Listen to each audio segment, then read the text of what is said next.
모닝 브리핑입니다.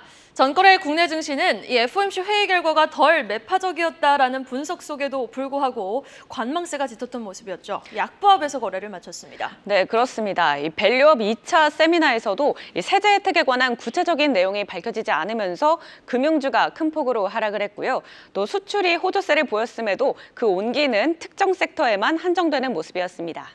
네, 맞습니다. 자, 애플은 지금 시간 외 거래에서 6%에서 7% 가까이 폭등하고 있습니다. 자사주 최대 매입 규모를 발표하면서 강한 시세를 시현하고 있는데 과연 국내 증시에도 오늘 좀 힘을 불어넣어줄 수 있을지 모닝 브리핑 지금 바로 출발하겠습니다. 5월만 되면 FOMC 회의 결과도 확인이 됐겠다. 공기의 결이 달라질 줄 알았는데 달력 한 장이 넘어갔을 뿐 달라진 건 없었습니다.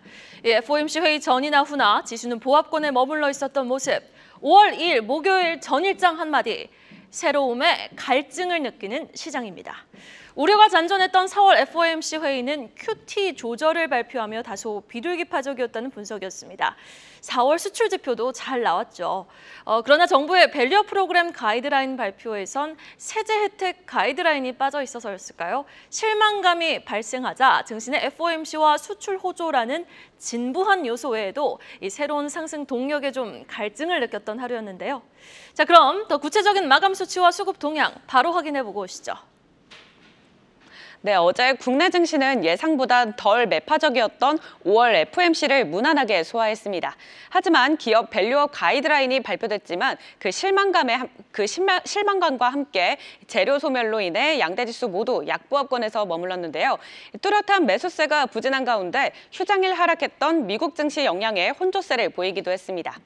코스피에서는 외국인이 4거래일 연속 순매수했지만 어제는 기관이 1,444억 원 대량으로 팔면서 지수는 결국 4거래일 만에 하락했는데요. 특히 저 PBR주를 중심으로 투심이 빠져나가자 0.31% 밀린 2,683선을 기록했습니다. 또 코스닥에선 외국인과 기관이 연이틀 매도 우위를 보이면서 0.17% 하락한 867선을 기록했네요. 네, 그렇다면 어제 힘을 내줬던 섹터도 확인해 보시죠. 항공과 5G, 비만 치료제 관련주가 부각이 됐습니다. 네, 우선 항공주는 국제유가가 80달러 선을 밑돌면서 7주 만에 최저 수준으로 하락한 점이 영향을 미쳤는데요. 원유 재고가 증가한 가운데 이스라엘과 하마스 간 휴전 협상이 막바지로 돌입했기 때문입니다. 또 슈퍼엔저의 일본 여행 수요가 증가하면서 여행과 항공주 수의 기대감까지 더해졌는데요. 이에 티웨이 항공은 7%, 에어부산은 3% 오름세를 보였습니다. 네, 그리고 화장품주는 2거래일 연속 강한 흐름이 이어지고 있는데요. 일본의 골든위크와 중국 노동절 연휴로 이 방한 관광객이 증가할 것으로 기대되기 때문입니다. 또 업황 개선에 따른 실적 기대감까지 영향을 미치면서 본네는 15% 급등, CTK는 8% 상승했습니다. 네, 마지막으로 비만 치료제 안에서 어제 코스닥 시장에 처음 입성한 이 먹는 비만약을 개발하는 D&D 파마텍이 가장 많이 올랐는데요. 물론 공모가 대비 더블에는 실패를 했지만 그래도 10% 상승했습니다. 그리고 펩트로는 일본의 한 대형 제약사와 루프원에 대해 비밀 유지 계약 체결을 진행하고 있다고 밝혔는데요. 4거래일 연속 상승하면서 어제는 4% 오름세를 보였습니다. 자, 그럼 오늘은 우리가 어떤 섹터에 집중해보면 좋을지 자세히 알아보시죠. 네, 확실히 어제는 진부하긴 하지만 그래도 숫자가 찍히는 이 실적이 뒷받침되어주는 쪽에 매기가 쏠리는 하루였습니다. 화장품, 미용기기, 방산 섹터가 강세를 보였던 하루였는데요. 자, 그럼 오늘은요, 수출은 아니지만 숫자가 증명해주는 또 하나의 섹터. 10년 후 전 세계 인구의 4분의 1은 비만이 된다. 비만 치료제 관련주 꼼꼼하게 정리해보겠습니다. 어제 나온 비만 치료제 관련 소식부터 좀 정리를 해볼까요? 다음 페이지 보시죠. 먼저 어제 국내 증시 장 마감 이후 구체적인 실적이 발표된 노보노디스크. 시총이 무려 자국 덴마크의 GDP를 추월한 기업이죠. 이 노보노디스크의 1분기 실적은 역시나 훌륭했습니다. 매출과 세전이익 모두 예상치를 웃돌며 매출이 65억, 3,500만 덴마크 크로네를 기록했는데요. 또 비만 치료제 수요 증가 속 올해 실적 전망도 상향 조정되며 올해 매출 성장률을 19에서 27%로 예상한다고 밝혔습니다. 테슬라 CEO 일론 머스크, 또 모델 킴 카사디안, 위고비로 이 체중 감량 효과를 톡톡히 봐 극찬을 한 바 있죠. NBA 농구 선수 찰스 버클리도 노보 노디스크의 젯 바운드로 무려 28kg을 감량해 화제가 된 바 있습니다. 국내 시장에서도 뉴스가 있었습니다. 비만 치료제 기업 D&D 파마텍이 코스닥에 신규 상장되면서 다시 한번 주목도가 높아지는 모습이었는데요.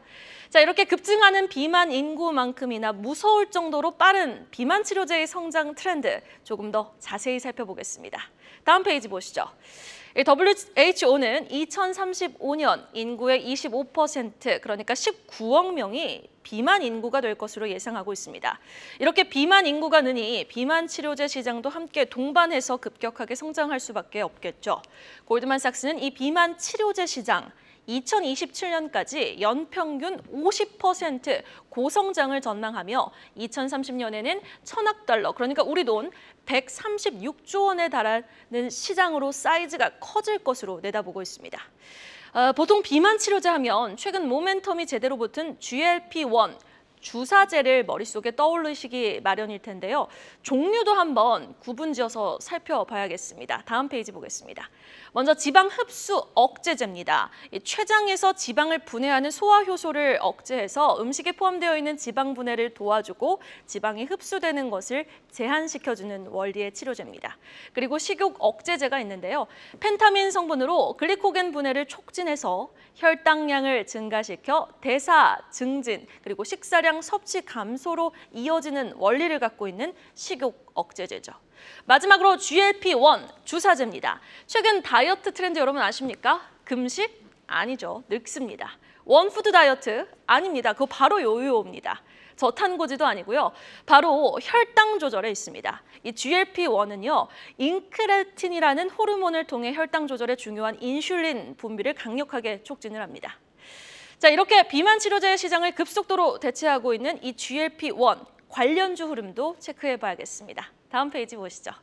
먼저 D&D 파마텍입니다. 주력 치료 재료는 GLP-1 주사제였으나 지난해 임상 이상 완료 이후 통계적 유의성을 확보하지 못하면서 우선순위 파이프라인이 경구용 비만 치료제가 됐습니다. 상장 전날인 어제 주가는 장중 47% 정도 급등을 하더니 10% 상승에 그치며 거래를 마쳤습니다. 펩트론도 보겠습니다.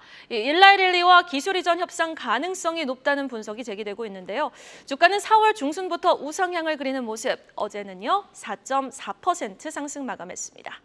한미약품은 에페글레나타이드를 변경해 비만 치료제로 개발, 큰 주목을 끈 바 있죠. 주가는 어제 1% 가까이 올랐습니다. 대원제약도 보겠습니다. 라파스와 패치형 비만 치료제를 공동 개발 중에 있습니다. 어제는 주가 0.9% 상승 마감했습니다. 국가, 인종, 나이, 성별 모든 것 상관없이 건강을 위해 또 미용을 위해 살과의 전쟁을 선포한 세상. 이렇게 숫자가 증명해주는 시장, 비만 치료제 시장을 우리는 계속 좀 주목해 볼 필요가 있지 않을까요? 자, 그럼 계속해서 장 마감 이후 나온 공시와 일정까지 확인해 보고 오시죠. 네, 계속해서 공시부터 전해드리도록 하겠습니다. HD 한국조선해양이 중형 가스 운반선 4척을 수주했다고 공시했는데요. 계약 상대방은 아시아 소재 선사이고 또 계약 금액은 3,899억 원이라고 합니다. 또 두산은 자체 사업의 실적 개선과 또 두산바켓 등 주요 계열사들의 안정적인 실적을 유지하며 우수한 성적표를 받았는데요. 1분기 영업이익은 3,479억 원으로 전년 동기 대비 3% 늘었다고 밝혔습니다. 또 어제 에코프로 그룹주가 실적을 발표했죠. 에코프로는 전기차의 일시적 수요 정체 영향을 받아서 1분기 영업 손실이 298억 원으로 전년 동기 대비 적자 전환했다고 하는데요. 장 마감 후에 나온 실적 발표가 오늘 정규장에 어떤 영향을 미칠지 지켜보시기 바랍니다. 네, 계속해서 오늘의 주요 일정도 체크해 보시죠. 네이버와 한미사이언스, SKC가 오늘 1분기 실적을 발표합니다. 특히 네이버는 광고와 커머스 등 본업에서 양호한 실적을 기록할 것으로 전망되는데요. 오늘 어떤 결과를 발표할지 주목해 보시고요. 또 민테크가 오늘 코스닥 시장에 신규 상장합니다. 민테크는 2차 전지 검사에 최적화된 전기화학 임피던스 분광법을 도입해서 기존 검사 기술보다 짧은 진단 시간과 낮은 비용으로 정확한 상태를 진단하는 기술과 제품을 개발하는 업체인데요. 공모가는 1,500원에 확정했는데 과연 오늘 따블에 성공할 수 있을지 지켜보시기 바랍니다. 또 오늘 밤 9시 30분에 미국의 고용 동향 보고서가 발표되니까요. 이 점도 투자에 참고하시면 좋겠습니다. 네, 마지막으로 오늘의 증시 키워드도 살펴볼까요? 네, 오늘장 첫 번째 키워드는요. 애플의 실적 발표입니다. 매출과 EPS 모두 예상치를 웃돈 것은 물론 사상 최대 규모의 1,100억 달러 자사주 매입을 승인했죠. AI에도 힘을 줄 것으로 예상되는 가운데 아이폰도 이번 분기는 잘 팔렸다라는 자신감을 내비쳤습니다. 국내 증시 애플 관련주, LG 이노텍과 자화전자, 더구전자 주가 추이 주목해 보셔야겠습니다. 두 번째 키워드는 OECD가 올해 우리나라 경제 성장률 전망치를 2월이었던 2.2%보다 2.6%로 아주 대폭 상향 조정했습니다. 반도체 수요 회복에 따른 수출 호조가 지속될 것으로 전망된 만큼 삼성전자의 확정 시점 발표 이후 삼성전자는 계속 상승, SK하이닉스는 계속 하락세를 지속하고 있는데 오늘은 두 기업 동반 상승과 더불어 소부장 관련주들의 반등도 함께 기대해 보겠습니다. 마지막 키워드는 현대차 4월 판매입니다. 전년 동기 대비 3.3% 증가한 판매 대수를 기록하긴 했지만 엔저 현상에 미국 시장에서는 지금 일본차 판매 대수 대비 좀 아쉬운 모습을 보였는데요. 자동차주를 비롯한 저PBR 관련주들은 오늘도 좀 쉬어가는 모습을 보일지, 그러면 우리는 그 하락을 매수의 기회로 삼아 봄직한지 계속해서 한국경제TV와 함께 해주시죠. 여러분, 오늘도 부자 되세요. 모닝브리핑이었습니다. 계속해서 다양한 경제 이슈를 알고 싶다면 구독과 좋아요, 알림 설정 부탁드립니다. AI 캐스터 권미정이었습니다.